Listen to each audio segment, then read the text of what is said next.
7월 4일 이제 제목 요한계시록에 나타난 구속사의 구속사적 관점으로 해석한 요한계시록이 되겠습니다. 두 번째 시간이 되겠습니다. 우리가 첫째 시간에 여러분들에게 말씀을 드린 것은 뭐냐면 왜 대환란을 하나님께서 허락하시는가? 그것은 바로 우리 성도들을 이제 연단하기 위하여 대환란을 허락하시는 것이다. 이렇게 말씀을 드렸습니다. 그러니까 대환란이라고 하는 것은 성도들을 성화시키고자 하는 하나님의 사랑의 표현이죠. 그러니까 그렇게 해서 여러분들이 생각하시면 됩니다. 대환란이라고 하는 것이 이제 여러분들이 이렇게 보시면 그 대환란의 역학관계를 우리가 볼 필요가 있어요. 그 요한계시록에 보면 먼저 겉으로 이 3차원의 세계에서는 의인과 악인이 아주 첨예하게 대립을 합니다. 물론 여기서 말하는 의인은 이제 성도들이죠. 성도들.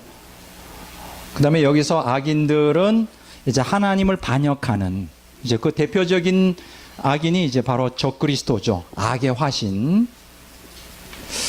이 세상에서는 그리스도를 대적하는 혹은 하나님을 대적하는 성도들을 대적하는 악한 무리들이 역사상에 많이 있어 왔어요. 뭐 우리가 그 비근한 예로 예수님이 초림처에 그 안티오코스 에피파네스라는 안티오코스 4세라고 하는 시리아의 왕이 유대교를 말살하려고 하는, 그래서 그때 당시에 성도들이 엄청 순교하고 핍박을 당했죠.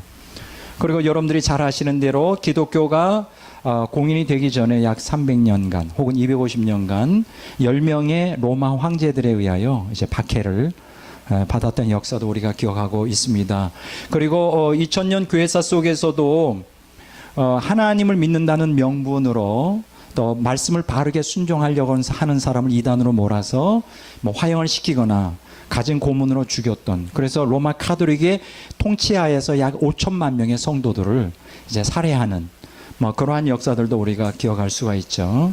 어쨌든 그동안 인류 역사에는 혹은 2000년 교회사 속에서는 그 성도들과 하나님을 대적하는 적그리스도의 영을 가진 악인들이 많이 있었습니다. 근데 그 적그리스도의 영이 아니라 이제는 적그리스도 자체, 그 속에 마귀가 들어간 적그리스도 자체가 이제 7년 대환란 때 이제 나타나게 돼요.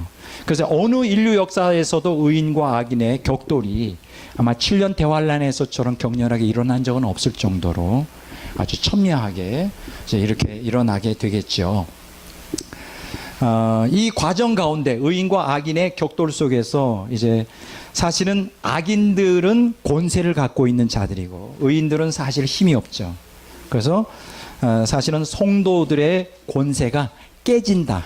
로마서 다니엘서 9장에도 그렇고 또 다니엘서 12장 그 다음에 요한계시록 13장에도 보면 성도들의 권세가 깨지는 것에 대해서 얘기하고 있어요. 그러니까 악인들에 의해서 일방적으로 의인들이 핍박을 당하고 학살을 당할 것입니다. 네. 그리고 또 한 가지 중요한 것은 이 악인들 배후에는 누가 사주를 하고 있느냐. 이제 요한계시록에 보면 옛뱀 혹은 용이라고 말하는 사단이 이제 사주를 하죠. 이 요한계시록에 보면 특히 7년 대환란 때는 마귀가 이 지상으로 내려옵니다.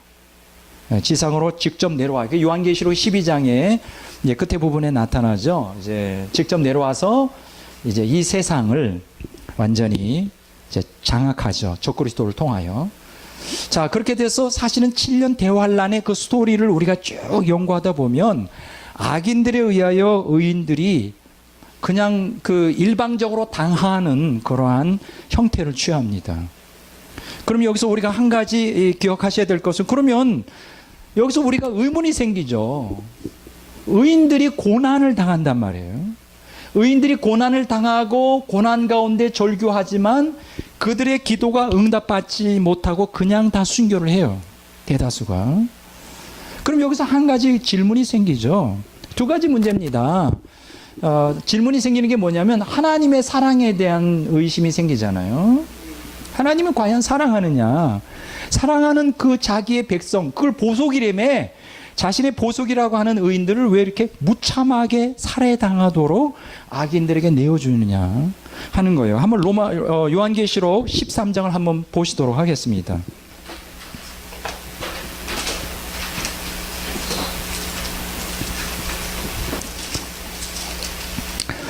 요한계시록 13장 보시도록 하겠습니다.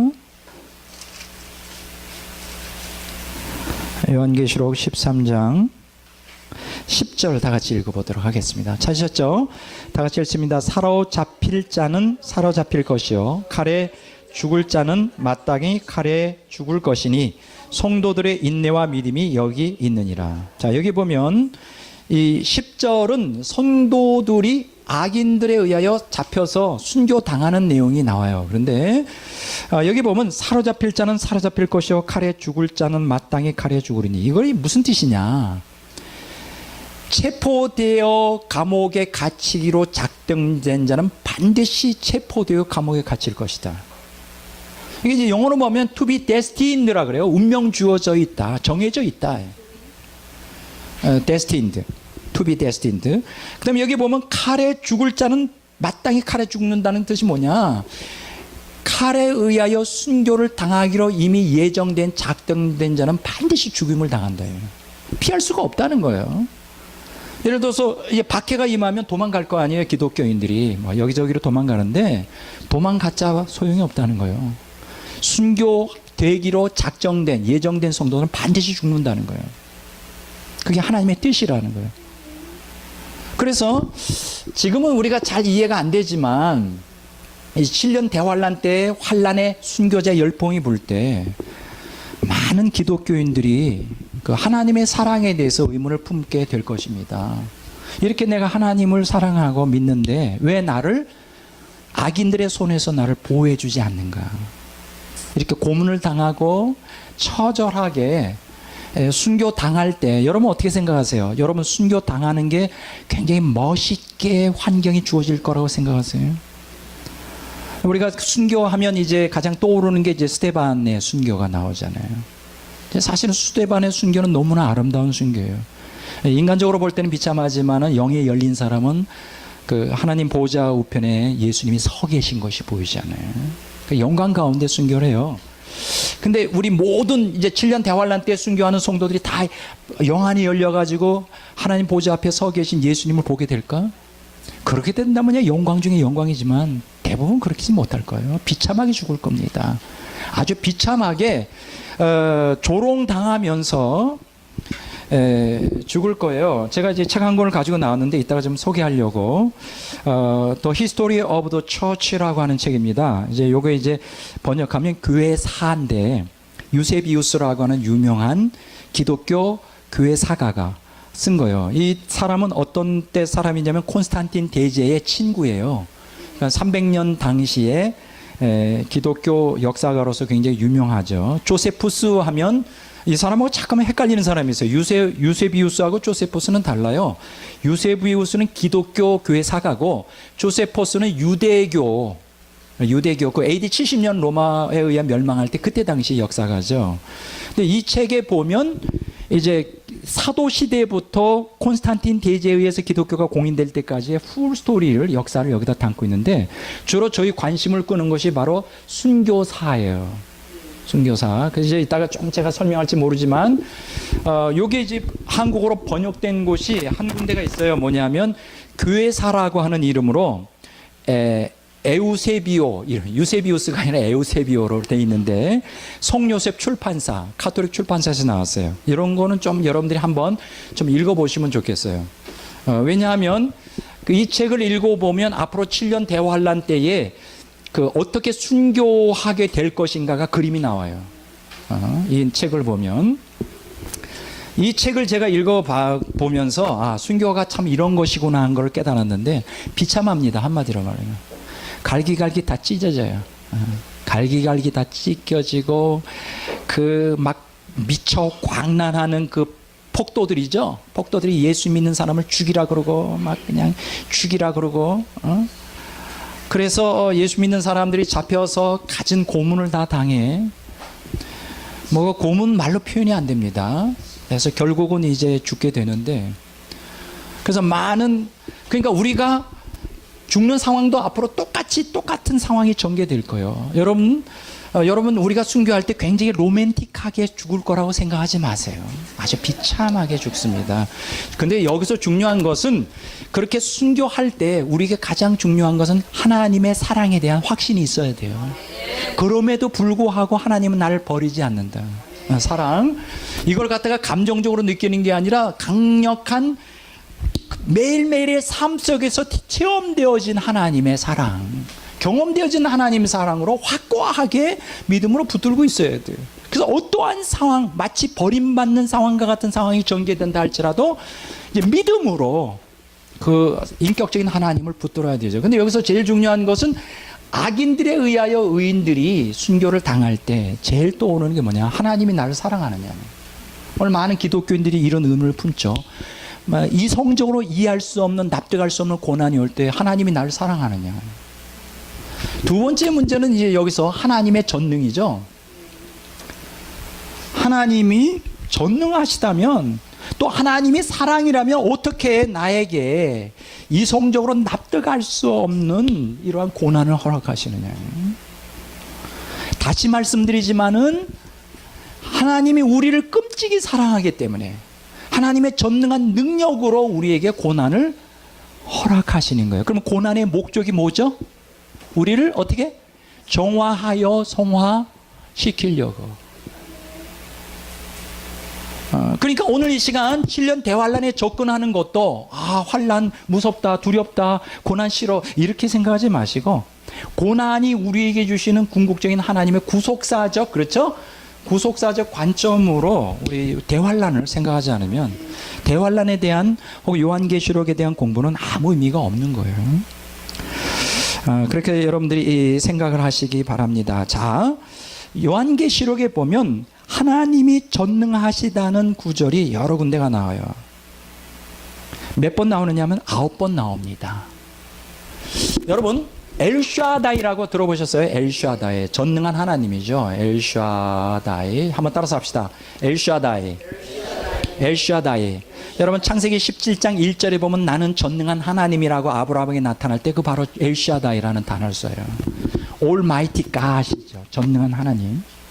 그런데 여러분, 전능한 하나님에 대해서 신구약 성경 전체를 통틀어 보면 어디에 집중적으로 나오느냐 하면 세 군데 집중적으로 나와요. 첫째가 창세기에 나와요.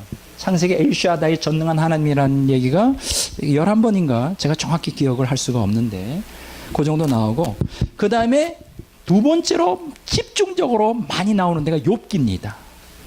욥기에 30 몇 번인가 나와요. 엘샤다이 하나님. 그 다음에 또 많이 나오는 데가 계시록이에요. 9번 나와요. 전능한 하나님. 여기서 뭔가 느껴지는 것 같지 않아요? 창세기는 구속사가 시작되는 것이고 계시록은 구속사가 완성되는 것이고, 그 중간에 딱 펴보면 욥기가 나오는데 뭐예요? 욥은 고난을 말하잖아요. 이 고난의 책인 욥기에 엘샤다의 전능한 하나님이라는 표현이 엄청 많이 나오는 거예요. 30번이에요. 30 몇 번인가? 그럼 뭘 얘기합니까? 고난을 당한다 그래서 하나님의 사랑이 없어진 게 아니다. 하나님이 전능성이 발휘를 못하는 게 아니다. 하나님이 침묵을 지킨다 그래서 고난 가운데 있는 우리들에게 그것이 우리를 버렸다라거나 그 하나님이 무능하다는 표가 아니다. 이것은 오늘 우리의 삶에 적용돼요. 우리가 이해할 수 없는 억울한 일, 고난 당할 때, 그게 뭐 질병일 수도 있고 경제적인 어려움일 수도 있고 인간관계의 여러 가지 어려움일 수도 있고, 그건 다 우리를 새롭게 변혁을 시키고자 하는 하나님의 주권과 섭리 가운데서 일어나는 것임을 알고 우리가 믿음으로 감사할 필요가 있다. 그래서 우리가 믿음이 필요한 것이에요. 자, 성경을 한번 쭉 찾아보겠습니다. 다 찾아보면 좋은데 요한계시록 1장 8절 한번 보겠어요. 뭐 봅시다. 1장 8절. 자, 다 같이 한번 읽어보겠습니다. 빨리 찾겠습니다. 주 하나님이 이르시되 나는 알파와 오메가라, 이제도 있고 전에도 있었고 장차 올 자여 전능한 자라. 전능한 자라. 4장 8절 한번 보겠습니다. 자, 4장 8절. 4장 8절 다 같이 읽어보겠습니다. 자, 거룩하다 거룩하다 중간이에요. 거룩하다 주 하나님 곧 전능한 이여 전에도 계셨고 이제도 계시고 장차 오실 이시라. 11장 17절 봅니다. 이렇게 찾는 이유가 이렇게 쭉 찾다 보면 흐름이 이제 여러분들 안에 이제 인식이 되게 되는 거죠. 11장 17절을 봅니다. 다 같이 읽어보겠습니다. 감사하옵나니 옛적에도 계셨고 지금도 계신 주 하나님 곧 전능하시니요 친히 큰 권능을 잡으시고 왕노릇 하시도다. 15장 3절을 봅니다.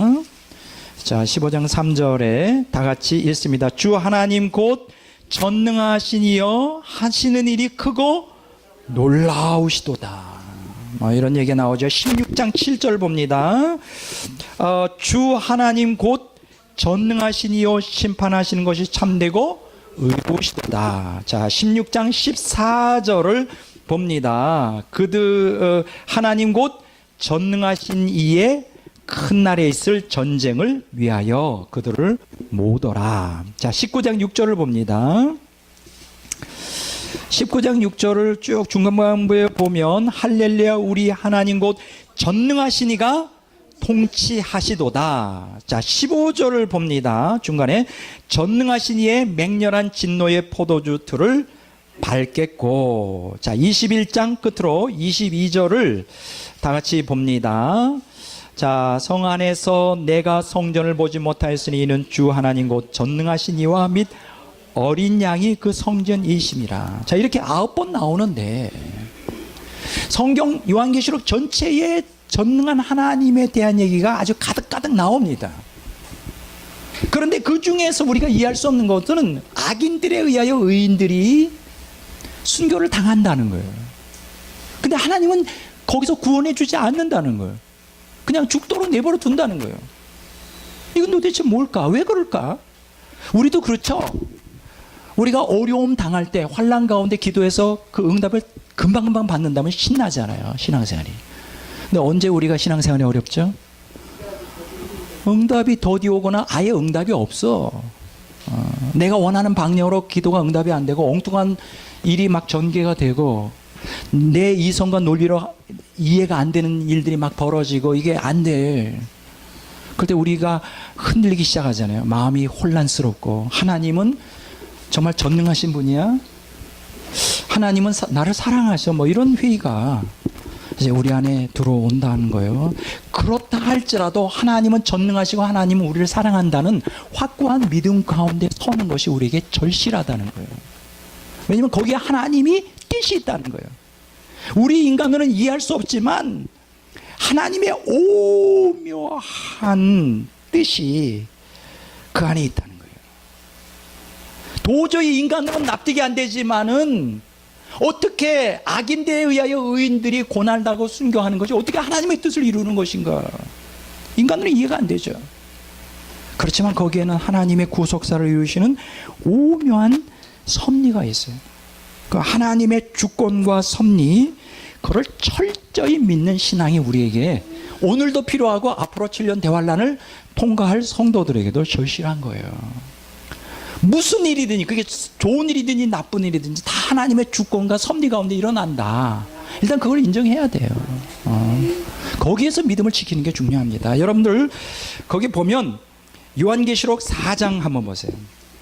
거기에 보면 하나님이 어떠한 분인가, 하나님의 절대 주권과 섭리를 어떻게 운행하시는가를 이제 보여주는 구절이 쭉 나옵니다. 요한계시록 4장 9절을 읽습니다. 그 생물들이 보좌에 앉아서 세세토록 살아계신 이에게 영광과 존귀와 감사를 돌릴 때. 자, 11절 읽습니다. 우리 주 하나님의 영광과 존귀와 권능을 받으시는 것이 합당하오니 주께서 만물을 지으신지라 만물이 주의 뜻대로 있었고 또 지으심을 받았나이다. 요한계시록 4장에 보면 하나님의 보좌, 구속사를 모든 걸 총괄하시는 총사령부가 되는 하나님의 보좌가 요한계시록 4장에 나오죠. 거기서 하나님을 이 생물들이 찬양하죠.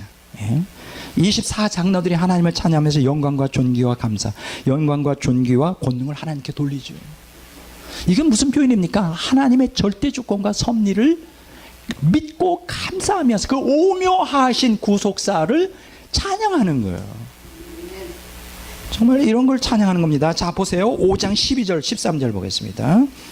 5장 12절에 보면 12절 큰 음성을 이루되 죽임을 당하신 어린 양은 능력과 부와 지혜와 힘과 존귀와 영광과 찬송을 받으시기에 합당하도다. 자, 13절 후반부에 보면 보좌에 앉으신 이와 어린 양에게 찬송과 존귀와 영광과 권능을 세세토록 돌릴지어다.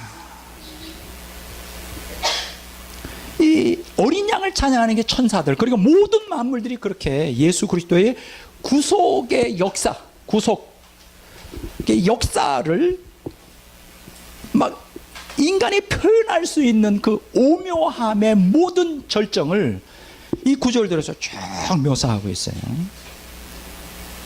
7장 12절 보겠습니다. 이르되 아멘, 찬송과 영광과 지혜와 감사와 존귀와 권능과 힘이 우리 하나님께 세세토록 있을지어다. 여기 이제 모든 천사가 보좌와 성도들, 장로들과 네 생물의 주위에 서 있다가 이제 천사들이 하나님께 예배를 드리는 거예요. 근데 좀 이해가 안 되죠. 왜 이해가 안 됩니까? 아니, 이 지상에서는 우리가 이성적으로 이해할 수 없는 그 악인들에 의해서 의인들이 핍박을 당하고 재앙이 떨어지고 그렇죠. 막 전쟁이 일어나고 환경 재앙이 떨어지고, 그러니까 순간 막 피해 역사들이 일어나는데 그게 무슨 존귀와 영광과 찬양과 그걸 말하기가 좀 그렇잖아요. 여기에 지금 기록하고 있는 이 내용들은 인간의 이성을 초월하는 그 구속사의 신비를 우리에게 보여주고 있는 거예요. 여러분 한번 역대상 한번 보겠습니다. 역대상 29장 11절에서 13절 보겠습니다. 역대상 29장 한번 보겠습니다.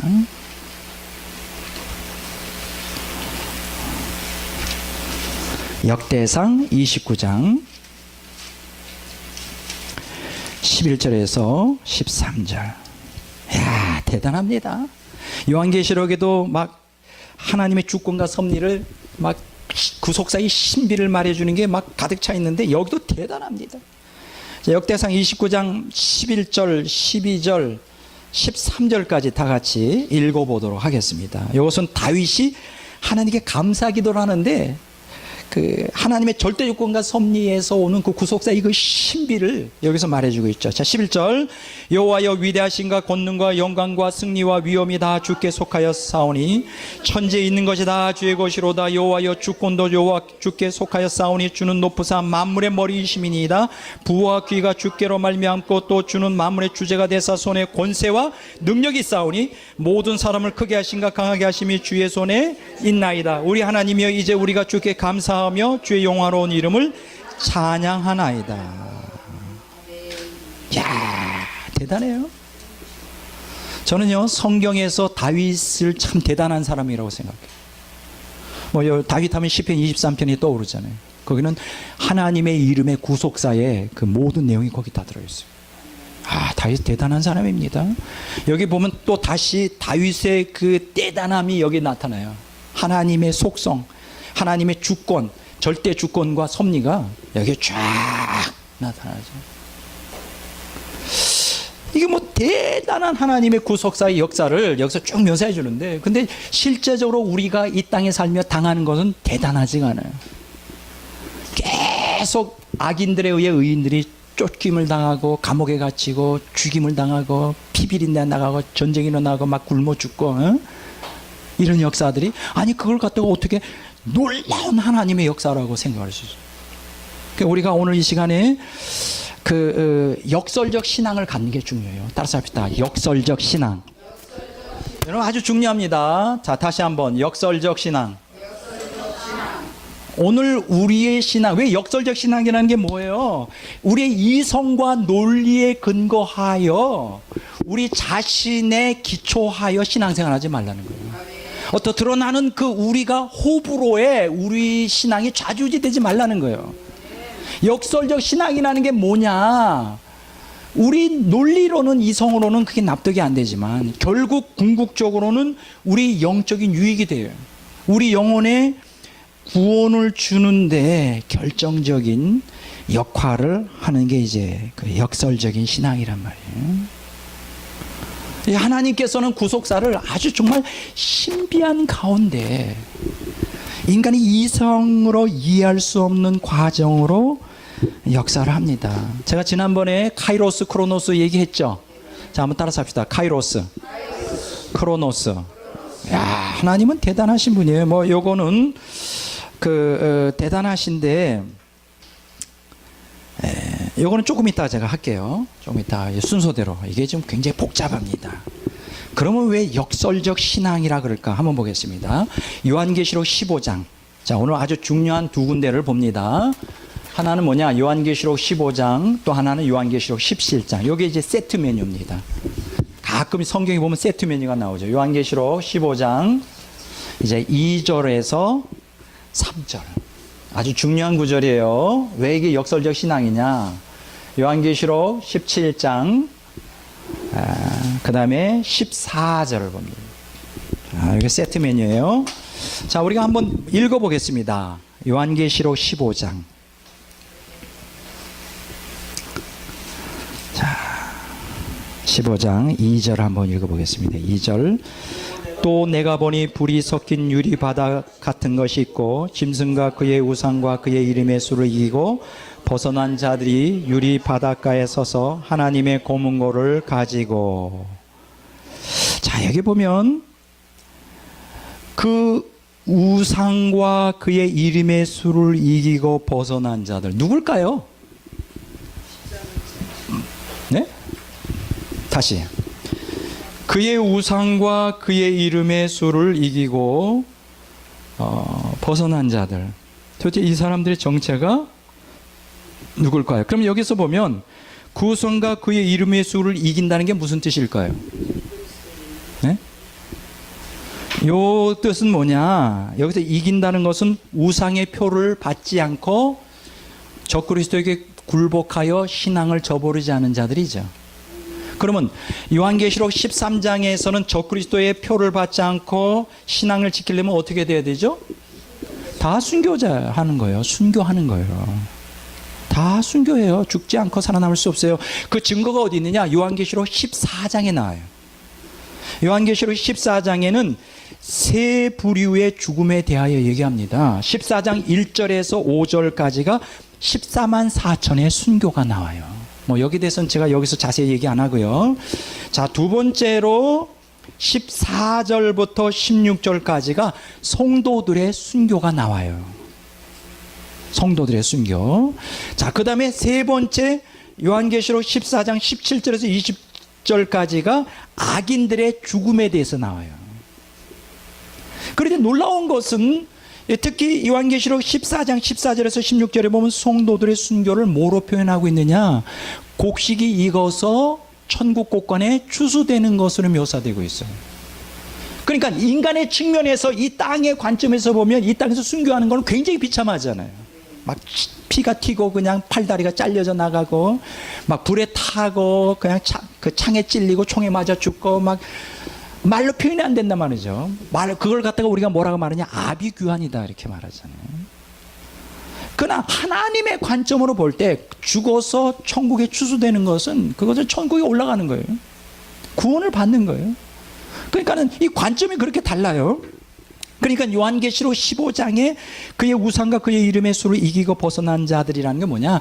신앙을 지키다가 적그리스도의 표를 받지 않고 어떤 자들이다? 순교한 자들이다. 이 순교한 자들을 뭐라고 말해요? 이기는 자라. 이기는 자다. 이긴 자다.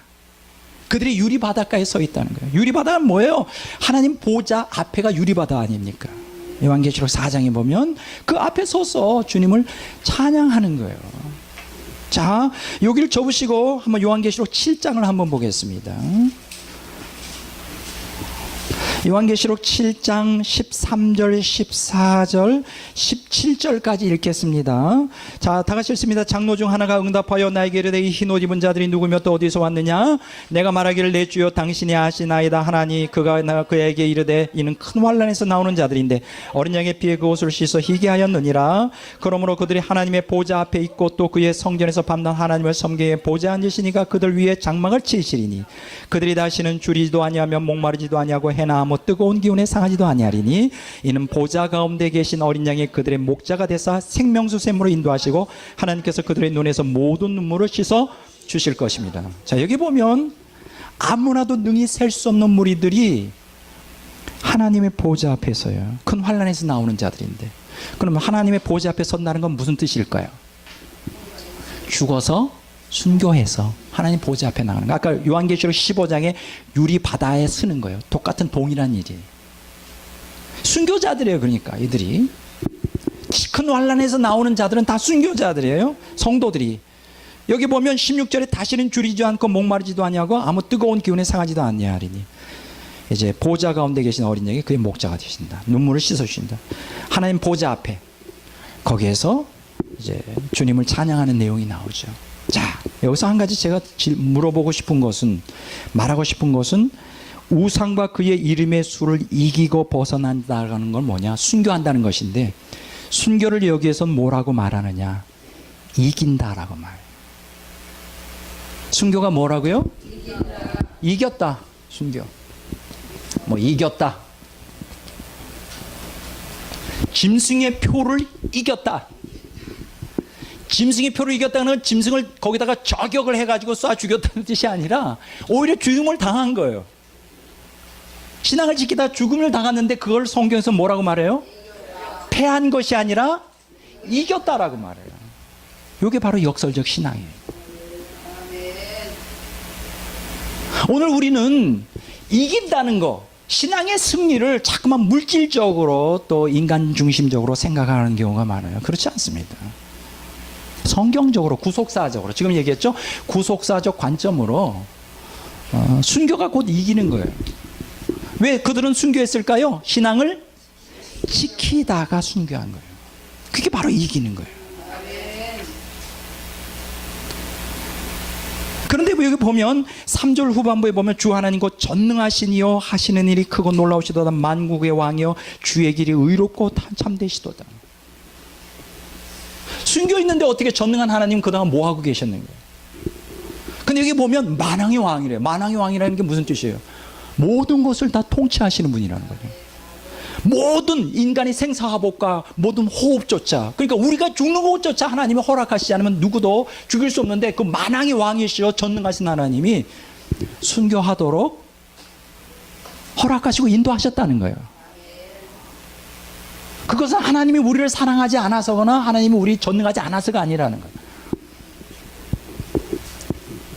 오늘 그래서 우리는 우리 기독교인들이 조심해야 될 것은 그 구속사적 관점으로 성경을 해석하는 것이 너무나 중요해요. 내 중심적으로. 우리 오늘날 지금 굉장히 문제가 되는 게 뭡니까? 기복주의와 탐욕의 복음과 건강과 부의 복음으로 성경과는 전혀 다른 구원관이 지금 팽배되고 있잖아요. 내가 이 땅에서 행복하게 살고 육신적으로 부자가 돼야 하나님이 기뻐하신다. 성경에 근거도 없는 얘기를 막 끌어들여가지고 하나님의 영광을 위해서 내가 정말 부자로 잘 살아야 된다. 그리고 내가 사업에 실패하면 아버지 망신, 집안 망신, 하나님 망신. 그건 어디서 나온 얘기인지 모르겠어요. 왜 우리의 실패가 왜 하나님의 망신이에요?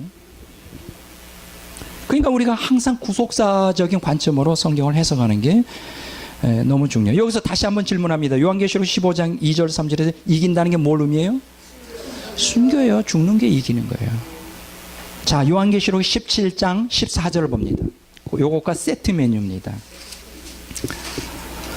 요한계시록 17장 14절을 보시도록 하겠습니다. 17장 14절 다 같이 읽겠습니다. 그들이 어린 양과 더불어 싸우려니와 어린 양은 만주의 주요 만왕의 왕이시므로 그들을 이기실 도요 또 그와 함께 있는 자들 곧 부르심을 받고 택하심을 받은 진실한 자들도 이기리로다. 여기서 그들은 누굴까? 요 전 구절들을 쭉 보면 7머리 10뿔 달린 짐승이죠. 그 적그리스도와 그를 추종하는 세력들이죠. 근데 그들이 어린 양과 더불어 싸우려니와. 여기서 어린 양과 더불어 싸운다는 거 하면서 싸움에서 이긴다는 게 뭘 의미할까? 어떻게 생각하세요? 적그리스도와 그 무리들을 다 잡아다가 죽이는 게 이기는 걸까요? 자, 이거 아주 조심해야 돼요. 그들이 어린 양과 더불어 싸우려니와. 어린 양은 만주의 주여 만왕의 왕이심으로 그들을 이기실 것이요. 이기실 터이요. 이걸 우리가 어떻게 생각하기 쉽냐면, 물론 예수님이 지상 재림할 때 이깁니다.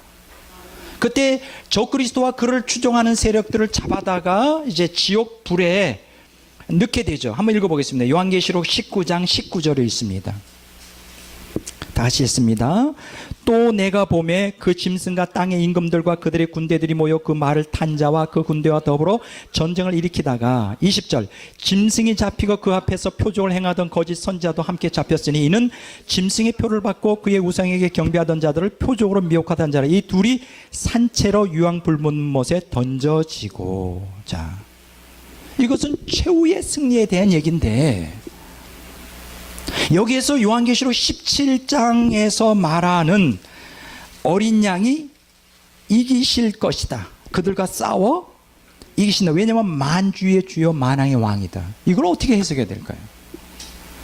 만왕의 왕 만주의 주라는 뜻이 뭘까요? 절대 주권자라는 것이, 역사의 통치자라는, 만유의 통치자라는. 여러분, 만유의 통치자 하나님의 절대 주권을 어떻게 생각해요? 절대 주권을 내게는 어떠한 고통도 어떠한 어려움도 와닿지 않는 게 절대 주권인가요? 그건 아니에요. 여기서 해석하셔야 될 건, 여기서 영적 전쟁에서 싸워 이긴다는 것은 뭐냐? 하나님의 절대 주권이라는 건 뭐냐?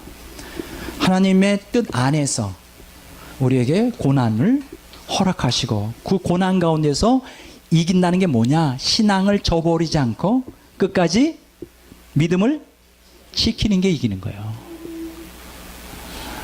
신앙을 저버리지 않고 끝까지 말씀에 순종하는 가운데 고통이 오더라도 인내하면서 세상과 타협하지 않고 끝까지 신앙의 순수성을 어떻게 지키는 게 이기는 거예요. 그러니까 그 말씀을 지키고 신앙을 지키다가 말씀에 순종하다가 죽는 게 지는 거 이기는 거예요. 이기는 거란 말이에요. 그것을 여기서 말해주고 있어요. 근데 여기서 중요한 것은 예수님도 그렇게 이겼고 그와 함께 있는 자들, 곧 부르심을 받고 택하심을 받은 진실한 자들도 이기게 된다는 거예요. 바로 이게 역설적 신앙이에요. 죽는 것이 이기는 것이고, 또 어떻게 하는 것이 이기는 거예요? 순교하는 것이 이기는 것인데, 어떤 것이 이기는 거예요? 말씀에 순종하기 위하여 세상과 타협하지 않고 끝까지 인내 가운데 말씀을 붙들고 순종하는 가운데 고난이 오더라도 끝까지 신앙을 잃지 않는 것, 이것이 뭐예요? 이기는 거예요.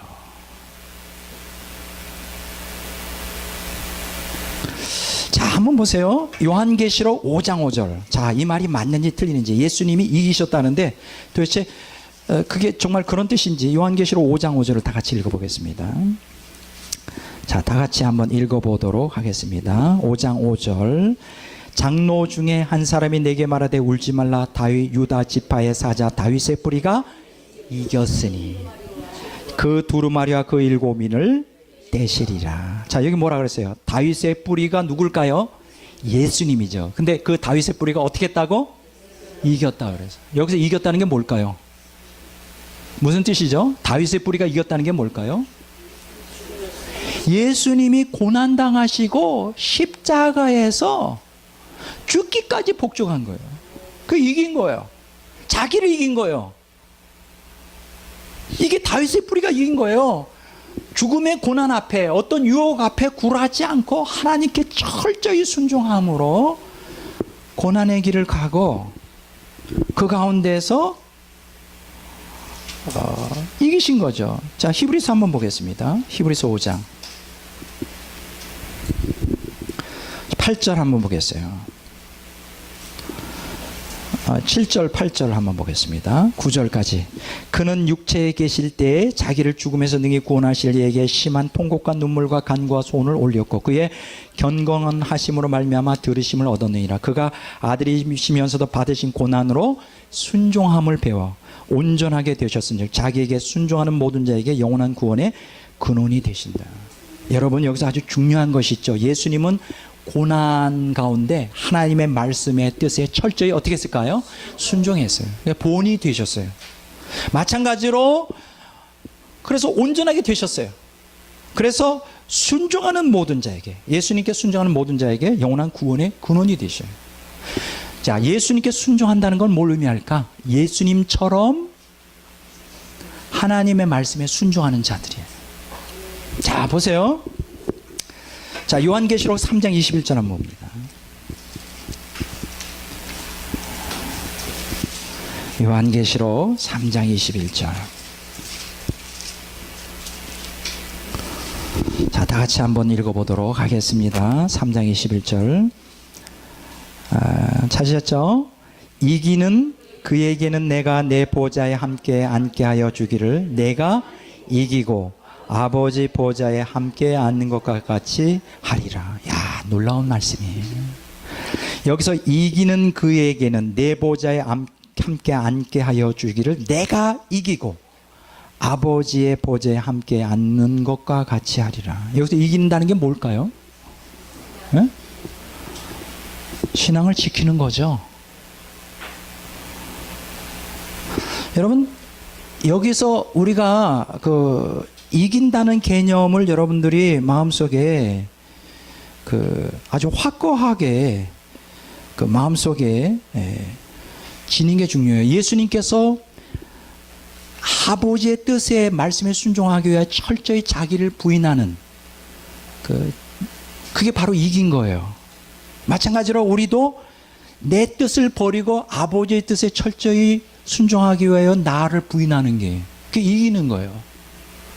예수님도 그렇게 하셨던 것처럼 우리도 그렇게 해야 그것이 오늘 우리가 이기는 것이 되죠. 자, 요한계시록 21장 7절 한번 보겠습니다. 요한계시록 21장 7절을 한번 보겠습니다. 자, 요한계시록 21장 7절 다 같이 보겠습니다. 이기는 자는 이것들을 상속으로 받으리라. 나는 그의 하나님이 되고 그는 내 아들이 되리라. 여기서 이것들을 상속한다는데 이것이 뭐죠? 바로 그 앞에 생명수 샘물이죠. 천국에 있는 생명수 샘물을 상속받는다. 영생을 상속받는다 이렇게 말해도 틀리지 않죠. 근데 어떤 사람에게 생명수 샘물이 약속이 되었죠? 이기는 자예요. 여기서 저는요, 계시록을 연구하면서 뭔가 아주 깊은 진리를 깨닫습니다. 예수님 믿는다는 게 도대체 뭘까? 예수를 믿는다는 것은 그냥 믿습니다가 그게 믿는 게 아니에요. 예수를 믿는다는 건 구체적으로 말하면 이기는 자예요, 사실은. 그럼 여기서 말하는 우리가 이겨야 될 그 대상은 뭘까? 마귀와 세상과 자기를 이겨야 돼요. 마귀의 유혹, 세상과 타협하고자 하는 그 유혹도 이겨야 되고요. 자기의 옛사람의 욕망도 이겨야 돼요. 그게 요한계시록에서 우리에게 말해주는 그 이기는 것의 본질이에요. 그리고 그 이기는 걸 통해 우리의 신앙이 유지가 돼요. 근데 지금 오늘 그 개신교, 우리가 기독교에서 너무나 조금 신앙이라는 거, 믿음이라고 하는 거, 구원받는 믿음이라는 게 너무 단세포적이에요. 너무 단편적이고 불완전해요. 도대체 예수를 믿어 구원받는다는, 이거는 맞는 얘기지만은 도대체 구원받는 믿음의 정체가 성경적이지가 않다고요. 요한계시록에서 분명히 얘기하는 것은 이기는 자에 대해서 얘기해요. 결국 신앙이라고 하는 건 뭐예요? 이기는 거예요. 믿음이라는 게 이기는 거예요. 그렇죠? 믿음이라는 거는 이기는 것이라는 걸 포함하고 있어요. 그냥 믿습니다 한다고 믿어지나요? 믿습니다 한다고 그 믿음이 아니에요. 그거는 마귀도 가질 수 있어요. 그 누구나 다 가질 수 있어요. 이스라엘 사람들이 다 광야에서 하나님을 다 믿었어요. 그렇지만 다 거의 대다수가 다 멸망했어요. 왜 그럴까요? 탐욕 때문에, 욕심 때문에. 그러니까 오늘 이 시간에 계시록에서 우리에게 아주 이 구속사에 있어서 아주 뚜렷한 걸 얘기하는데, 믿음의 실체가 무엇이냐를 뚜렷하게 말해주고 있어요. 그건 바로 이기는 거예요. 믿는다는 건 뭘까요? 이기는 것이에요. 자, 따라서 합시다. 믿는 것은 이기는 것이다. 여기서 이제 나중에 우리가 이기는 것에 대해서 제가 말씀드릴까요? 니카오라 그래요. 니카오. 헬라어로 이제 니카오라고 하는, 따라서 합시다. 니카오. 다시 한번 니카오. 이긴다라고 하는 뜻의 니카오예요. 니카오라는 건 뭐예요? 악전 고투를 다 극복하고 싸워 이기는 거예요. 그러니까 신앙이라고 하는 것은 투쟁을 얘기해요. 투쟁적 신앙이에요. 그래서 제가 얘기하잖아요. 투쟁적 신앙이라고. 따라서 합니다. 투쟁적 신앙. 아까 제가 역설적 신앙을 얘기했죠. 순교하는 것이 이기는 거라고요. 그게 역설적이죠. 죽는 것이 이기는 거라고요. 믿음을 지키기 위해서 죽는 거예요. 근데 투쟁적 신앙이에요. 싸워 이겨야 돼요. 우리가 싸워야 되는 건 마귀와 세상과 자아잖아요. 이게 신앙생활 하는 사람들의 이제 본질이죠. 신앙생활 하는 사람들의 본질이에요. 여기 분명히 요한계시록 21장 7절에 보면 생명수 샘물은 누구에게 약속되어졌을까요? 이기는 자에게 약속되어졌어요. 이겨야 돼요. 그게 신앙 믿음의 본질이에요. 믿음 생활한다는 것은 이기는 삶을 살아가는 거예요. 세상과 마귀와 옛사람에 대해서 이기는 삶이에요. 그게 성경에서 우리에게 가르치는 그 신앙의 본질이에요. 자, 그러면 도대체 어떤 방식으로 이기는 것을 이기는 것이라고 말할까? 요한계시록 2장 11절 한번 봅니다.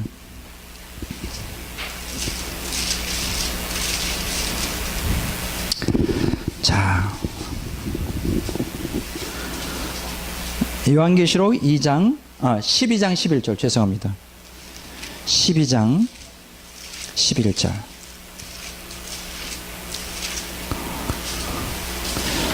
자, 다 같이 한번 읽어보겠습니다. 또 우리 형제들이 어린 양의 피와 12장 11절. 12장 11절. 맞아요? 다 같이 읽겠습니다. 또 우리 형제들이 어린 양의 피와 자기들이 증언하는 말씀으로서 그를 이겼으니 그들은 죽기까지 자기의 생명을 아끼지 아니하였도다. 자, 여기 보면 이긴 자들에 대해서 나오죠. 어린 양의 피와 자기들이 증언하는 말씀으로 이겼다. 여기서 무슨 뜻일까요? 어린 양의 피와 자기의 증언하는 말씀. 어린 양의 피를 의지했다는 거죠. 믿었다는 거죠. 두 번째, 하나님의 증언하는 말씀이 뭐예요? 그 말씀을 그냥 선포했다는 뜻일까요? 말씀을 순종하는 신앙을 갖고 있어요. 말씀에 순종하는 신앙. 선포하는 것을 자기 믿는 그대로 또 삶을 살아가는 거예요. 근데 그것으로 이겼는데, 그러면 어린 양의 피를 의지하고 말씀에 순종하는 삶을 통해 어떻게 이길 수 있을까? 그 뒤에 보면 토가 달려 있어요. 그들은 죽기까지 자기들의 생명을 아끼지 않았다. 다른 말로 말하면 투쟁적 신앙을 살았다는 거예요. 목숨 걸고 신앙생활 했다는 거예요. 죽기까지 단호한 신앙 결단을 가졌다는 거예요. 죽기까지 목숨 걸고 신앙생활 했다는 거예요. 투쟁적 신앙의 특징은 뭐냐? 목숨 거는 거예요. 여러분, 그렇잖아요. 이 세상에 우리가 세상에 어떤 성공적인 업적을 남기려면 목숨 걸지 않으면 안 됩니다. 정말이에요. 최선을 다해야 돼요. 목숨 걸어도 안 돼. 근데 신앙생활도 목숨 걸지 않으면 안 돼요. 근데 좀 이상해. 오늘날 기독교인들이 세상 일은 막 죽자사자 하는데 신앙생활은 죽자사자 안 하려고 그래요. 그냥 교회 오면 그냥 위로만 받고 편안하게 그냥. 나는 그렇게 생각해요. 교회가 그냥 쉬는 곳이 아니에요.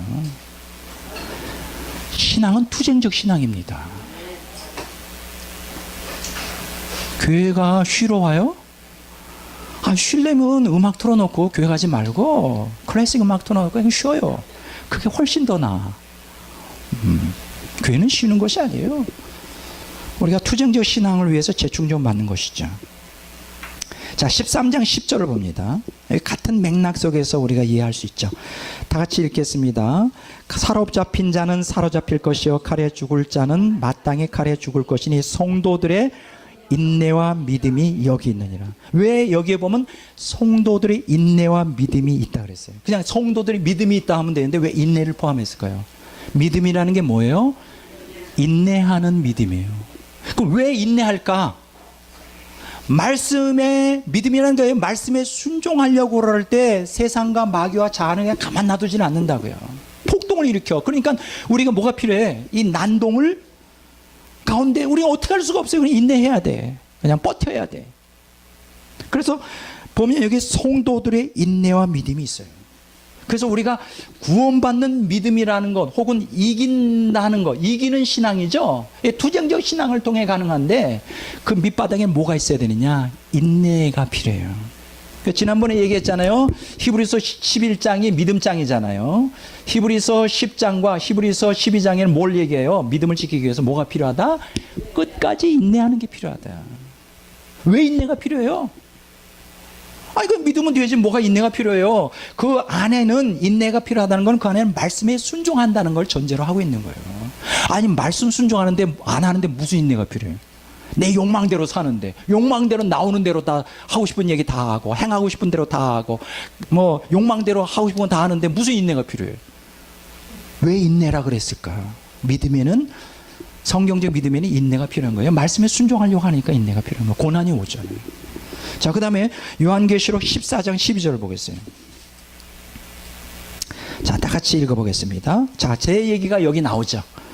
요한계시록 14장 12절. 성도들의 인내가 여기 있나니 그들은 하나님의 계명과 예수에 대한 믿음을 지킴이라. 보세요. 예수님 믿는다는 게 뭐예요? 하나님의 계명을 지키려고 하기 때문에 지키지 못하도록 강력하게 반발하는 세상과 마귀와 옛사람의 욕망을 죽여야 되기 때문에 인내가 필요한 거예요. 이건 대단한 거예요. 믿음과 순종과 인내가 필요해요. 이게 바로 투쟁적 신앙입니다. 투쟁적 신앙. 지금 제가 두 가지를 얘기했죠. 역설적 신앙과 투쟁적 신앙. 이러한 역설적 신앙과 투쟁적 신앙을 통하여 우리에게 뭐가 약속되어질까요? 하나님의 생명이 약속됩니다. 요한계시록 2장 7절 봅니다.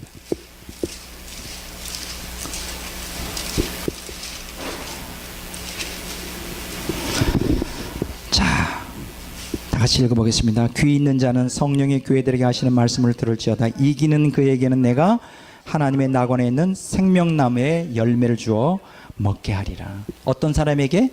이기는 자에게 주어지는 선물이에요. 자, 요한계시록 21장 아까 읽었죠. 6절에서 7절에 다시 읽지 않습니다. 6절에 보면 내가 생명수 샘물을 목마른 자에게 값없이 주리니 하고 7절에 이기는 자는 그것을 상속하리라. 자, 하나님의 생명은 누구에게 약속되어졌을까요? 이기는 자에게 약속이 되어 있습니다.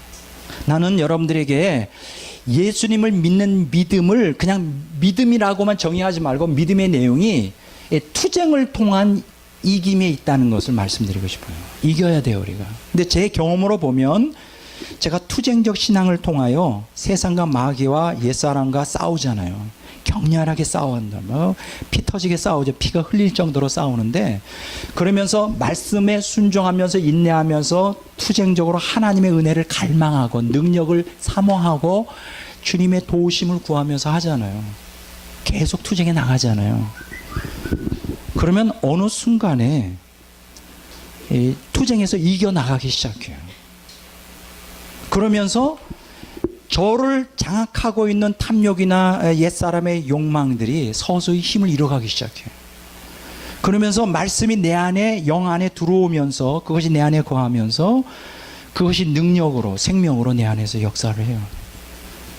저는 아직은 부족하지만 그런 것들을 수없이 여러 번 많이 경험을 하면서 제가 오늘 이 강의가 제 경험에서 나오는 거예요. 물론 성경에도 있지만 투쟁적 신앙이 왜 중요한가? 그냥 예수 믿으면 됐지. 은혜로 구원받는데 그거 행위 아니냐? 애쓰고 노력하는 게 행위 아니냐? 그건 아니에요. 그거는 크게 저를 오해하고 있는 거예요. 저는 철저히 십자가의 보혈과 하나님의 철저한 은총과 긍휼과 능력을 사모하는 사람이에요. 그것에 기초를 두고 있어요. 그러나 그것만 가지고 전부 되지 않는다는 거예요. 내가 투쟁해야 된다. 그 능력과 은혜를 힘입어서. 여러분 어떻게 생각하세요? 은혜가 능력이 임한다고 해서 내가 가만히 아무것도 안 하고 하나님이 알아서 하시겠지? 절대 변화가 일어나잖아요. 어디서 또 저쪽에 절대 변화 안 일어납니다. 저도 자주는 아니지만 종종 은사와 능력을 경험했어요. 제가 처음에 거듭나는 경험을 고등학교 2학년 때 할 때 제가 몇 개월 동안 천국 생활을 살았어요. 성령이 강하게 임재해 있어가지고. 근데 나를 변화시키지 못하더라고. 몇 달 후에 다시 도로묵이야. 그리고 제가 미국에서 10년 유학생활을 하고 끝나고 다시 제 소명을 확인하기 위하여 한국에 와서 6개월 동안 기도했어요. 4개월 동안은 어디 가서 했느냐? 삼각산 능력봉에 올라가서 기도했습니다. 왜 능력봉이냐? 능력 받으려고. 거기 가보신 분이 있어요? 삼각산 꼭대기 올라가면 능력봉이 있는데 거기 이제 기도하는 사람 참 많습니다. 이렇게 비닐로 뒤집어 쓰고 밤새도록 기도해요. 서울 시내가 다 보여요. 4개월간 기도했어요. 겨울에. 그때가 10월달, 9월달, 10월달, 8월달, 9월달, 10월달, 11월달까지 4개월간 막 기도를 많이 했는데 능력이 안 오더라고요. 능력이 안 와요. 그래서 어떤 장로님이, 제가 잘 아는 어떤 장로님이 또 소개해 주는 거예요. 이제 4개월 동안 기도했는데 능력이 안 오니까 저는 다시 이제 제가 그때 미국 영주권을 갖고 있었기 때문에 능력이 안 오면 다시 가려고 그랬어요. 그래, 나는 그냥 하나님이 나에게 무슨 억하심정이 있는지도 모르니까 그냥 간다. 난 다시 간다. 그리고 딱 6개월의 기한을 두고 했는데 4개월 기도했는데 응답이 안 오는 거예요. 2개월 동안 어떤 장로님이 그 산곡기도원이라고 아세요? 어디에 하남시에 산곡기도원이라고 아십니까? 예, 그 아주 유명한 기도원이 있어요. 목회자들이 많이 가는 곳이에요. 거기 가서 한번 기도해 보라고 목사들이 많이 기도해 보니까 아주 처량한 심정으로, 그때가 12월 달인데 이렇게 눈사라기가 부실부실 오는데요. 그러니까 야산이고. 그러니까 이제 2달 동안 있으면서 그래 좋다. 하나님께 마지막 2달을 기회를 드리자. 그래서도 응답이 없으면 나는 3월 달에, 그 다음 3월 달에 난 미국으로 간다. 조용히 살겠다. 그러니까 이제 하루 종일 뭐 할 게 없잖아요. 거기는 이제 산에 올라가서, 낮에 야산에 올라가서 계속 빙빙빙빙빙 돌면서 하나님 어쩔 거예요, 어쩔 건데요. 다시 제 사명을 회복시켜 주십시오. 능력을 부어주자는 나는 안 합니다. 나는 그냥 엉터리 목사가 되고 싶지 않아요. 빙빙빙빙 하루 종일 돌면서 2달을 12월, 1월 달 내내 기도한 거예요. 근데 놀라운 역사는 아무런 응답이 없더라. 아무 응답이 없어. 그래? 그럼 할 수 없지 뭐. 나도 뭐 아쉬울 거 없으니까. 6개월 딱 차고 이제 하산하려고 딱 하는데 진짜 놀라운 역사가 일어난 거예요. 어떤 분이 이제 연결이 해서 어떤 집회에 참석했는데 막 성령이 강하게 임해서, 그때도 몇 개월 동안 천국 생활을 했어요. 그때 성령의 음성을 들었어요. 신비한 음성이 들었는데 내가 너를 사랑한다. 그런데요, 그 성령이 내 영 안에서 이렇게 음성이 들려오는데 황홀한 거예요. 그 하나하나의 문자 하나하나가, 아마 그 경험해 본 분들은 알 거예요. 얼마나 황홀한지. 그 음성을 제가 2번 들었어요. 내가 너를 사랑한다. 아니, 사명을 주겠다는 얘기도 아니고 그냥 사랑한다는 거예요, 성령께서. 그래서 몇 개월을 충만한 삶을 살았죠. 아버지 집에 있었는데 얼마나 은혜가 충만한지 계속 운 거예요, 하루 종일. 그때 아버지가 살아계셨는데, 제가 인생이 실패하고 인생의 허무해서 그렇게 우는가 보다. 그만 울어라. 근데 나는 그게 아니에요. 너무 행복해가지고 눈물이 막 나오는데, 막 불이 그냥 활활 타오르고 말이죠. 제가 뭘 말씀드리려고 하느냐. 몇 개월 지나니까 또 다시 도로묵이에요. 나를 보호하는 그 강력한 하나님의 임재가 나를 계속 붙들어 주지를 못하고 있더라고요. 내가 그때 뭘 깨달았느냐. 내가 투쟁적 신앙이 필요하구나. 투쟁적 신앙. 그거를 깨달은 지가 사실 솔직히 말해서 죄송하지만 몇 년밖에 안 돼요. 지금으로부터 약 5년 전에 내가 확고하게 결단을 내렸습니다. 나는 죽으면 죽어도 나는 죄 가운데 살지 않겠다. 다시는 하나님을 아프게 하는 죄된 그 욕망 가운데 살지 않겠다. 차라리 그러려면 내가 죽겠다. 여러분 한번 그런 마음을 해보세요. 그러면 반드시 역사가 일어나요. 변화의 역사가 일어나요.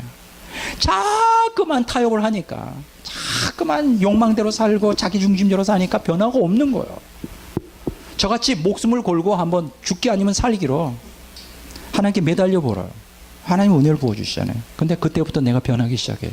그때부터 내 안에 있는 죄의 세력이 나를 지배하지 못하기 시작하고 말씀이 내 안을 지배하면서 이제 거룩을 향해 나가기 시작하는 거예요. 나는 내가 경험해 봤기 때문에 알아요. 은사를 아무리 받아도, 은혜를 많이 경험해도 그게 쓸데없다는 게 아니라, 그거는 단지 우리에게 추진력을 제공해 줄지 모르지만 근본적인 변화는 제공이잖아요. 근본적인 변화는 어디서 오느냐? 투쟁적 신앙을 통해 말씀을 붙들고 내 안에서는 욕망이, 옛사람이 자기 중심이 막 뒤집어지고 하지만 말씀을 붙들고 주님의 은혜를 구하면서, 긍휼을 구하면서, 나는 절대 주님을 아프게 할 수는 없습니다. 이제는 말씀에 철저히 순종하는 자가 되겠습니다. 그렇지 않을 때는 차라리 내 생명을 거둬가 주십시오. 이런 결단적인 강한 이러한 이 투쟁적 신앙을 할 때 그때부터 성화가 이루어져요. 저는 제가 경험한 것입니다. 제가 경험하고 성경이 이미 있는 얘기예요. 이기는 자에게 하나님의 생명이 부어지는 것이죠. 이기는 자에게. 그리고 이렇게 이기는 자에게 무엇이 주어지느냐? 요한계시록 1장 6절 봅니다. 다 같이 읽겠습니다. 그의 아버지 하나님을 위하여 우리를 나라와 제사장으로 삼으신 그에게 영광과 능력이 세수토록 있기를 원하노라. 여기 보면 나라와 제사장이에요. 따라서 합시다. 나라와 제사장. 다시 한번 나라와 제사장. 참 신기해요. 요한계시록 5장 10절을 한번 봅니다. 요한계시록 5장 10절을 한번 보겠습니다. 다 같이 읽겠습니다. 그들로 우리 하나님 앞에서 나라와 제사장들을 삼으셨으니 그들이 땅에서 왕노릇 하리로다. 야, 놀라워요. 여기 보면 나라와 제사, 우리가 하나님의 나라예요. 바실레이아, 나라, 킹덤. 우리가 뭐라고요? 하나님의 나라예요. 영적 하나님 나라가 우리라고. 우리에 임해 있는 거예요. 우리가 하나님의 나라예요.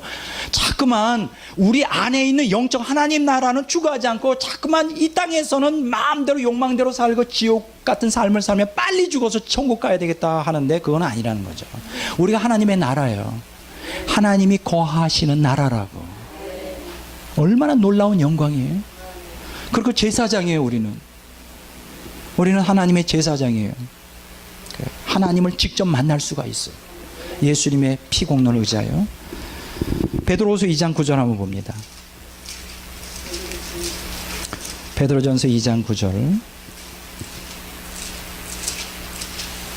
자, 시간이 다 가고 있죠. 자, 다 같이 읽어보겠습니다.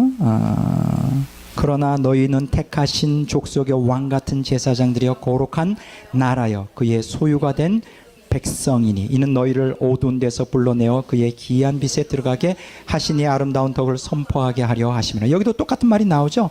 왕 같은 제사장들이고 거룩한 나라. 거룩한 나라래요. 우리 자체가 하나님 나라라고. 하나님이 임해 계시는 나라라고. 야, 대단해요. 자, 요한계시록 21장 한번 봅니다. 3절 7절 봅니다. 이제 거의 다 끝날 때가 됐어요.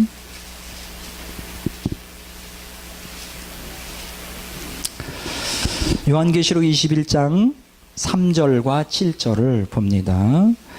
자, 내가 들으니 보좌에서 큰 음성이 나서 이르되 보라 하나님의 장막에 사람들과 함께 있으며 하나님이 그들과 함께 계시리니 그들은 하나님의 백성이 되고 하나님은 친히 그들과 함께 계셔서. 여기 보면 하나님의 백성이 된다는 거예요. 하나님의 백성. 우리는 하나님의 자녀가 됩니다. 7절에도 똑같이 나오죠. 이기는 자는 이것들을 상속으로 받으리라. 나는 그의 하나님이 되고 그는 내 아들이 되리라. 여기서 우리가 강력하게 깨닫는 것이 무엇이냐? 이기는 자가 되어야 돼요. 이거는 현재 분사형으로 되어 있어요. 계속 이기는 거예요. 과거 한번 예수를 믿을 때 한번 은혜 받은 거로 끝난 게 아니에요. 여기서 요한계시록에서 우리에게 강하게 강조해 주는 것은 그동안 제가 수년 동안 가르친 것과 똑같아요. 내용이 다르지 않아요. 구원론에 있어서나 어떤 뭐 다른 구속사에 있어서 제가 가르치는 그동안 수없이 많이 가르쳤던 내용하고 요한계시록 내용이 똑같아요. 여기에서 우리에게 가르치는 것은 뭐예요? 이기는 자가 돼야 그의 궁극적으로 그의 하나님이 되고 그는 내 아들이 되는 거예요. 물론 우리가 예수님 믿을 때 하나님의 자녀가 돼요. 그건 확실하게 맞는 거예요. 그러나 그것으로서 구원이 확정된 게 아니라고요. 그것으로서 구원이 결정된 게 아니에요. 예수님 믿을 때 우리가 하나님의 자녀가 됩니다. 예수님의 피공로로. 그러나 그것이 끝이 아니에요. 그거는 이제 시작에 불과한 거예요. 그 도중에 타락할 수 있고 그 도중에 세상과 세속에 빠져서 와지 이탈하여 구원을 상실할 수 있어요. 그래서 투쟁적 신앙을 통해 세상과 마귀와 옛사람을 이겨야 돼요. 이게 요한계시록이 우리에게 가르치는 가장 중요한 구속사적 관점으로 풀어놓은 요한계시록의 핵심이에요. 이겨야 돼요. 이기지 않으면, 투쟁적 신앙을 살지 않으면 우리는 곧바로 세속에 물들어 멸망할 수 있습니다. 그러니까 긴장의 끈을 놓을 수가 없어요. 우리가 항상 깨어 있어야 돼요. 항상 깨어 있어야 돼요. 우리가 살고 있는 이 물질 세상이 얼마나 무서운지 알아요? 그냥 가만히 나태한 상태에 있으면 그냥 끌려가요. 그냥 우리 신앙 다 그냥 이러한 세상이 완전히 아주 붕괴시켜버리고 말아요.